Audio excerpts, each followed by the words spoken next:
Imagine being told your graduation is canceled. No ceremony, no cap and gown, nothing. That's what they tried to do to us, but we weren't going down without a fight. I never thought my senior year would begin with silence instead of celebration. The first week of school was supposed to be full of color, streamers in the hallways, loud chatter about prom and yearbook deadlines, jokes about college applications, and countdowns to graduation. Instead, our principal walked into the auditorium with a face so heavy, it seemed like the weight of the whole city sat on her shoulders. We sat shoulder to shoulder, the entire senior class, restless. Waiting for something exciting? Maybe a new program or some small perk for making it this far. But when she spoke, her voice cracked and the words fell like glass on concrete budget cuts. She said the district lost funding. The money wasn't there to support everything anymore. And then came the dagger graduation ceremonies were being canceled for our school. The room went still, like the air had been stolen. I could hear someone gasp, a chair scrape against the floor. My best friend Jasmine clutched my arm whispering, "No way, no way, no way." But the principal kept going calmly, like she had rehearsed the lines in her bathroom mirror. She talked about austerity measures, about how difficult this decision was, about how they hoped we would understand. Understand, how could we understand? We had spent 12 years climbing towards this one moment. The stage, the cap and gown, the families cheering in the bleachers, and they wanted to erase it like it was some optional field trip. My chest burned. I kept waiting for someone to shout, but everyone was frozen. The boys behind me, usually the loudest kids in the room, just stared ahead with blank faces. When the assembly ended, we shuffled out in silence. No senior pranks, no chatter about homework. Just stunned steps down the hallway. Jasmine kept whispering, "We can't let them do this. We can't let them do this." Her voice was trembling, but her eyes were fierce like a spark had been lit in her soul. I didn't say much at first. My mind was buzzing with images, my mom crying because she never had a graduation of her own. My little brother watching me walk across the stage. Proud, I imagined that stage disappearing, turning to dust in my hands, and I felt something inside me tighten, a stubbornness that refused to break. By the end of the day, whispers ran through the halls, students passing rumors like wildfire. Maybe we could protest, maybe we could petition, maybe we could walk out. It was like 1,000 tiny sparks leaping from one person to another. I didn't know if anyone would really do it. But when Jasmine grabbed my hand in the cafeteria and said, "We're not letting them steal our senior year," I nodded before I even realized my lips had moved. Something inside me knew this wasn't just about a ceremony. It was about our voices, about refusing to be erased. And if no one else was brave enough to start, then maybe it had to be me. If your graduation ceremony was canceled, what would you do? Accept it or fight back? The next morning, the whispers had grown louder. The cafeteria buzzed like a hive. Every table filled with kids tossing out ideas. Some ridiculous, some dangerous, some inspiring walkout petitions, calling the news, even storming the district office. Jasmine sat across from me, her lunch-untouched eyes burning with restless energy. "We need to do something," she said. "Not just talk and dream. We need to act." I wanted to believe her, but doubt clung to me like a shadow. What if no one shows up? What if the teachers stop us? What if they call our parents? The fear curled in my stomach, but every time I thought of my mom, every time I pictured her working double shifts just to see me walk across a stage that might not exist anymore, that fear turned into anger. By third period, Jasmine had already scribbled slogans on notebook paper. "Save our senior year, let us graduate." I watched as she slid them across desks like secret notes, kids' faces lighting up when they read them. Some rolled their eyes, but most nodded their heads. The more she moved, the more I realized she was right. Whispers weren't enough. We needed something loud. In history class, I finally spoke up. Our teacher had just started writing on the board when my voice cut through the silence. What if we walked out? I asked. The words tasted like fire. My heart thumped so hard I thought I'd faint. A few students turned around, their eyes wide. The teacher frowned. What if we left the building together right in the middle of the day? The class erupted, half with excitement, half with disbelief. Someone laughed out loud. Another slammed their fist against the desk saying, "Yeah, we should." The teacher tried to quiet us down, but the idea had already escaped. It was alive, pulsing in the air, unstoppable. By lunch, the idea had traveled through every hallway, kids whispering in corners, and by the vending machines, someone even set up a group chat, and within minutes, phones buzzed with a flood of messages. When tomorrow? What time? How do we get everyone out? Jasmine leaned close, her voice low. "Like we were plotting a heist, it has to be big," she said. "No one will listen unless it's all of us." I stared at her hands, shaking slightly as she held her phone. I knew she was scared too, but courage isn't the absence of fear, it's standing even when your legs want to buckle. I grabbed her hand, steadying it. "Let's do it," I whispered. "Not tomorrow, not next week. Friday we walk out." Her face lit up with a mix of terror and joy, and at that moment I realized there was no turning back. Friday was going to decide everything, whether we were kids who could be silenced or voices too loud to ignore. Would you risk detention or suspension to fight for something that mattered to you? Friday loomed over us like a storm cloud, and every hour leading up to it felt heavier than the last. By Wednesday, the secret group chat had doubled, then tripled. Kids who barely spoke to each other were suddenly united under one cause. I watched messages fly across my phone screens filled with emojis, signs of fists and caps and gowns, and words like freedom, fight, and unity. At first, it felt unreal, like a fantasy we whispered about between classes. But then I saw Jasmine sketching posters in the art room, bold letters stretched across cardboard. "Graduation is our right. Detroit students deserve better." And something inside me flipped. This wasn't just a dream anymore. It was a plan. That night, I sat at my desk in my tiny bedroom, sacks of homework ignored, as I scribbled on loose-leaf paper lists of what we needed, flyers to spread the word, chance to keep everyone together, maybe even someone to call the news. The thought of cameras made my palms sweat, but if we wanted to be heard, we couldn't stay hidden. I thought of my mom, how she always told me education was our weapon, how she had missed her own graduation because she had to work to help her family. I imagined telling her the district had stolen that same memory from me. I imagined her disappointment, and I felt my chest tighten. This walkout wasn't just mine, it was hers too. The next day, Jasmine and I handed out flyers between classes folded small so they could slip into pockets without teachers noticing. Save our graduation. Friday, 11 a.m. Walk out of class, meet in the front lawn. It felt like passing out sparks and waiting to see if the fire would catch. Some kids shook their heads, fear written all over their faces. Others smirked like we were ridiculous, but most took the paper with wide eyes and nervous smiles, like they couldn't believe someone had actually said it out loud by lunch. We could see it in the air, the energy buzzing through every corner of the cafeteria, kids whispering louder than usual, glancing toward the clock like they were already counting down. That afternoon, Jasmine and I snuck into the library where the silence felt like a shield. We drafted chant simple words that could echo, save our senior year. We deserve to be heard. No graduation, no peace. We practiced them in whispers until the librarian gave us a sharp look and we nearly burst out laughing from the nerves. By the final bell, my hands were shaking. I knew detention, suspension, even expulsion was possible, but when Jasmine leaned close and whispered, "Tomorrow we make history," I nodded without hesitation because, in my heart, I already knew. Friday wasn't just about graduation, it was about proving we mattered, proving we wouldn't be erased. Would you join the walkout or stay in class and hope things worked out? Friday morning, my alarm rang, but I had barely slept. My stomach twisted with nerves, my hands clammy as I laced up my sneakers. This wasn't just another school day, this was the day everything would change. I pulled on a plain hoodie, stuffed my backpack with notebooks that I knew I wouldn't touch, and stared at my reflection in the mirror for a long time. Who was I to lead something this big? Just one girl from Detroit with shaking hands and a stubborn heart? But then I thought of my mom, my friends, my classmates, and I whispered to myself, we can't be silent. When I stepped outside, the city air felt sharp, like it knew what was about to happen. The bus ride was strangely quiet, kids glancing at one another with unspoken questions. Are you in? Are you brave enough? Are you ready? I saw Jasmine slide into her seat across from me, her poster rolled under her arm, her grin wide, though her fingers tapped nervously against the cardboard. By first period, the tension was unbearable. Whispers hummed louder than the teacher's voice, kids passing folded notes like secret codes. Save our graduation. 11 a.m. front lawn. It was like the whole school was vibrating with something about to snap. The clock hands crawled toward 11, my heart pounding louder with every tick when the minute finally struck. Jasmine caught my eye from across the room. She stood her chair screeching against the floor, and without a word, I followed her out the door. My legs weak but steady, kids gasped. Some hesitated, then more stood up. The sound of footsteps filling the hallway. The teachers shouted at first, voices sharp with authority. Sit down, get back here. But we kept moving doors, opening, kids pouring out classrooms until the hallway overflowed like a river. We surged toward the front entrance, laughter, shouts, chants rising. Save our senior year. We deserve to be heard.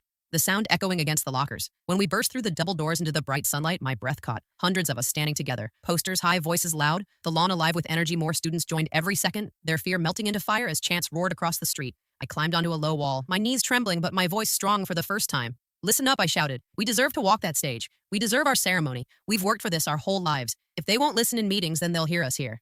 The crowd erupted, chanting louder, stronger, cars, honking in rhythm, teachers standing at the windows, staring wide-eyed like they had never seen us before. It was messy, chaotic, terrifying. But it was ours, our moment, our strike, and in that instant, I knew we had already changed something. We had refused silence and chosen to be heard. Would you have had the courage to walk out with the crowd or stayed behind in class? The chants rolled like thunder across the lawn, of our senior year. We deserve to be heard, every voice weaving into one unstoppable sound. I felt the vibration in my chest like the city itself was listening, but it didn't take long before the heavy front door swung open, and out marched the principal flanked by two assistant principals, their faces tight, their voices sharp. Back inside right now, the principal shouted, her voice carrying over the chants. This is not the way to solve anything. You're disrupting classes. You're risking suspension. Her words vanished under the roar of our voices. Kids raising posters, higher, chanting louder. Someone beat a rhythm on a trash can lid, and the sound pulsed through the crowd like a drumline. I could see the staff panicking, unused to this much defiance, their eyes darting like they were losing control. Jasmine squeezed my arm. Say something, she whispered, and my throat went dry, but I forced myself to climb back onto the wall, my voice trembling at first but steadying with each word. We're not going back inside, not until you promise to give us our graduation ceremony. We earned it. We deserve it, and we're not leaving until you listen. The crowd cheered and chanted louder. The principal's face flushed red. She tried again, her tone soft this time. I understand how you feel, but decisions are made at the district level. This isn't the place. Then we'll take it to the district, I shouted, cutting her off, the words bursting from me before I could stop them. If you won't fight for us, we'll fight for ourselves. The assistants tried to scatter through the crowd, ordering kids back inside, but no one moved, if anything. The voices grew bolder, chants of, no graduation, no peace, save our senior year. The rhythm carrying across the street where people were beginning to gather, neighbors, passersby, even a few parents who had come to see what was happening. A news van pulled up, the giant logo on the side, gleaming in the sun, and suddenly cameras were rolling, reporters stepping out, microphones in hand. My stomach flipped. The walkout was no longer just ours. It was the city's now. Our voices broadcast beyond these walls. The principal paled, her eyes flicking toward the cameras, her words faltering. She knew what this meant. If she dragged us back inside on live television, she'd look like the villain, and we knew it too. I saw Jasmine smirk. The power had shifted. We weren't just kids anymore. We were a story, and stories couldn't be erased. The chants rose higher, filling the air until it felt like even the bricks of the school were shaking. For the first time in my life, I realized authority didn't always mean power. Sometimes power was simply refusing to move. If the news showed up at your protest, would you step forward and speak or stay silent in the crowd? The news cameras pointed at us like spotlights, the red recording lights blinking like warnings, but instead of fear, I felt a strange calm. This was bigger than our school. Now our voices reaching places we could never touch on our own. The reporter stepped closer, her microphone outstretched. The crowd hushed for a moment, then pushed me forward. My heart thundered, my palms damp, but I forced myself to meet her gaze. "They're trying to take away our graduation," I said, my voice shaky at first, but growing steadier. "We've worked 12 years for this moment. Our families sacrificed for us. We deserve to walk that stage, and we won't let budget cuts erase our future." The reporter nodded, scribbling notes, the camera locked on my face. I could see my reflection in the lens. My hoodie, my trembling hands, my determination shining through the crowd erupted again. "Save our senior year" chants so loud the reporter had to shout over them. Jasmine stood next to me, holding her sign high. "Detroit students deserve better." The cameraman panned across the sea of posters and voices, a living wall of defiance. The energy was electric, kids clapping, stomping, chanting, strangers on the sidewalk, cheering with us, honking horns in rhythm. It felt unstoppable. Inside the school, I could see teachers pressed against the windows, some with worried faces, others with small, hidden smiles like they were proud but afraid to show it in public. The principal stood stiff near the doors, arms crossed, jaw tight, every camera capturing her silence, the balance of power tipping with every passing second. By late afternoon, more reporters arrived, voices and microphones multiplying, questions flying through the air. "Who organized this walkout? What message do you want the district to hear? How long will you stay out here?" I tried to answer each one. Honestly, we aren't troublemakers. We're not here to disrespect our school. We just want what we earned, what every senior deserves. One moment carved itself into my memory forever. A parent stepped forward from the sidewalk, a woman holding her toddler. She raised her voice loud enough for the cameras to hear. "My daughter is a senior here. She worked so hard for this day, and I stand with these students." The crowd cheered louder than ever, and I felt tears sting my eyes. This wasn't just about us anymore. It was about every family who believed in education. As the sun dipped lower, the air grew cooler, but none of us moved. We held our ground, our chants rising like a heartbeat, steady and unyielding. The cameras kept rolling, capturing our determination for the city, for the district, for anyone who dared to watch. We weren't just students anymore. We were a movement. If reporters shoved a microphone in your face during a protest, would you speak up or step back? By Monday morning, the whole city knew about us. The walkout was on every local channel, articles online with headlines like "Detroit Seniors Fight for Graduation." My phone buzzed nonstop, with messages kids from other schools saying we inspired them, parents thanking us, strangers cheering us on. It felt surreal, but with the spotlight came pressure heavier than anything I had ever carried.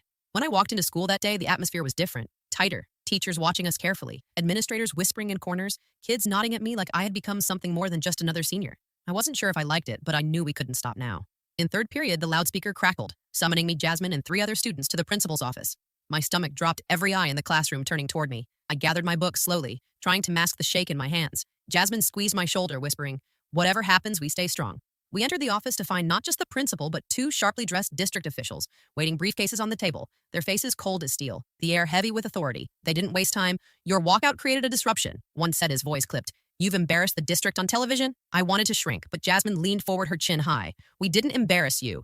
You embarrassed yourselves by taking away our graduation."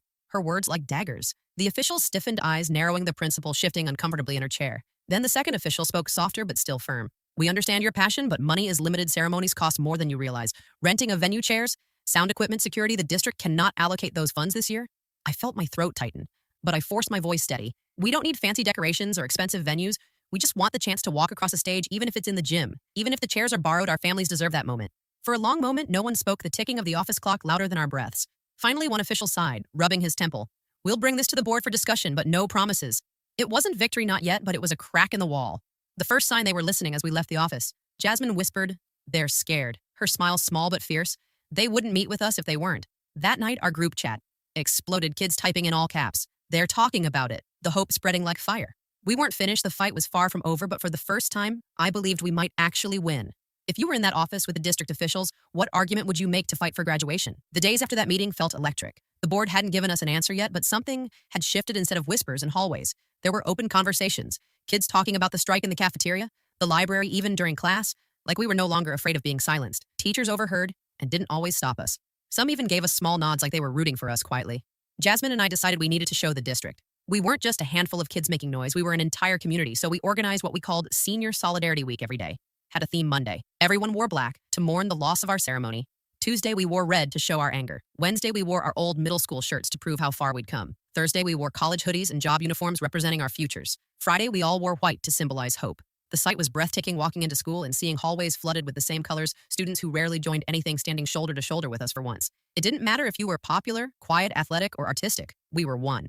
Parents began to join too. Some started calling the district office. Others wrote letters. One mom even set up an online petition, and by the end of the week, it had thousands of signatures, not just from Detroit, but from people all over the state. The local news came back again, cameras rolling through our cafeteria this time. They weren't just interviewing me or Jasmine. They were talking to everyone's students from different backgrounds, sharing their stories of sacrifice and dreams. Kids saying their parents had worked multiple jobs just to make it here.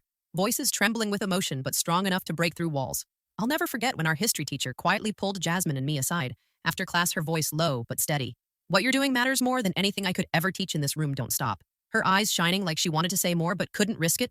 Those words carried me through the fear that kept creeping at night when I wondered if the district would shut us down completely. By Friday, our lawn protest had doubled, maybe tripled in size. Not just seniors, but underclassmen too. Chanting with us, even elementary school kids came with their older siblings holding crayon signs that read, "Let them graduate." Standing there surrounded by so many voices united, I felt something powerful surge through me. Hope sharper than fear, louder than doubt. For the first time, I believed with my whole heart that we weren't just fighting, we were winning. If your whole school joined a protest together, what role would you play? Leading chants, making posters, or standing in silent solidarity? The board meeting was set for Tuesday evening, and by then the story had spread so far, it felt like all of Detroit was watching Jasmine. And I sat in the front row, our posters tucked under our arms, the air thick with tension, students, parents, teachers, even reporters filling the crowded room. The board members sat on the stage, their suits crisp, their faces unreadable. The meeting began with routine items, budgets, test scores, facility repairs, but no one was really listening. Every seat buzzed with anticipation until finally the board chair cleared his throat. Next item, senior graduation. Ceremonies. The words landed heavy, every eye turning forward. My hands clenched so tightly the paper of my poster crinkled. One official spoke first, repeating the same lines we had heard before: lack of funds, rising costs, but this time the room didn't sit silent. Parents stood one after another, sharing stories, voices cracking with emotion. One father said he worked 3 jobs to see his daughter graduate. One grandmother said she'd been waiting her whole life to watch her first grandchild walk across a stage. The board shifted uncomfortably under the weight of every story. Then they called on us students, and suddenly the microphone was in my hand. My throat dry, but my voice steady. "We are not asking for luxury," I said, scanning the room. "We are asking for dignity, for recognition, for the moment that proves our years of work mattered. We'll volunteer, we'll raise funds, we'll hold it in the gym if we must, but don't erase us." The room erupted in applause louder than any classroom cheer. Jasmine spoke next. Fierce and fearless, her words weaving fire and hope. The board members whispered among themselves, some frowning, others looking thoughtful. After what felt like hours, the chair leaned forward. Papers shuffled, his voice heavy. "The board has decided. Graduation ceremonies will be reinstated, though they will be held in simplified form at school facilities." The room exploded. Cheers, shouts, tears, parents, hugging students, posters raised high, reporters rushing forward, the noise shaking the walls. I felt Jasmine grab my hand, our fingers squeezing so tightly it hurt, but neither of us let go. It wasn't perfect. No fancy arena, no fireworks, but it was ours. A ceremony, a stage, a chance to walk across and claim what we had earned, and in that moment, it felt like the greatest victory of our lives. As we left the building, cameras flashed, parents clapped, strangers stopped to thank us. It didn't feel real, my chest buzzing with adrenaline, my face wet with tears. Jasmine whispered, "We did it." And for once, I had no doubt in my mind she was right, we really had. If you had the microphone at that board meeting, what would you say to convince them? The day of graduation arrived brighter than any morning I had ever seen. The sky crisp, blue sunlight spilling over the school lawn transformed it into a golden stage, parents clutching cameras, students adjusting caps and gowns. The air buzzing with excitement and relief. After weeks of uncertainty, we had made it. I walked toward the line of graduates, my heart pounding every step, a mixture of disbelief and triumph. I saw Jasmine ahead, her smile, radiant eyes glimmering with tears. We had fought together, and now the fight had turned into celebration. Families lined the sides, cheering, clapping, some waving homemade signs. We may not have had a fancy arena, but the energy, the love, the determination was more electric than anything money could buy. I spotted my mom, tears streaming down her face. She hugged me so tight I could feel her pride burning through every bone in my body. The principal stood at the podium, a little awkward, a little humbled by everything that had happened. She gestured for us to begin, and for the first time, we were stepping onto that stage, not just as students, but as a class, united by more than textbooks and homework. We were united by courage, persistence, and a refusal to be erased. I walked across the stage, slow, careful, savoring every step, the applause echoing like thunder. My name called aloud for everyone to hear. My hand shaking as I received my diploma, but inside I felt steady, a sense of triumph. No test score, no budget cut, no rule could take this from me now. The cameras flashed, capturing moments we would never forget. Smiles, wide tears, streaming hugs, all around the graduates cheering each other. The chants we had shouted during the walkout now replaced with laughter, joy, and pride. The energy contagious. I looked over at Jasmine, and we grinned. The memory of our first whispers plotting the strike now felt like a distant spark that had ignited this wildfire. As I tossed my cap high into the air, I felt the wind lift it like it was carrying every fear, every doubt, every angry worry that had tried to stop us. The other graduates followed, sending a rainbow of caps spinning against the blue sky. It was messy, chaotic, and beautiful, exactly how it should have been. Later, when the ceremony ended and we gathered on the lawn, one last time, I realized something bigger than the stage, than the ceremony, than even our voices we had learned. that standing together mattered, that fighting for what was right could change everything, that courage wasn't the absence of fear, but moving forward anyway. I hugged my friends tight, my eyes scanning the crowd, every smiling parent, every cheering classmate. I whispered to Jasmine, "We did it, all of us together." And she laughed and nodded, wiping tears from her cheeks. I knew that no matter what came next in life, the memory of this strike, this fight, this graduation would stay with me forever. A reminder that even in the toughest moments, if you stand up together, you can win. After everything you fought for, how would you celebrate the victory if it were your graduation?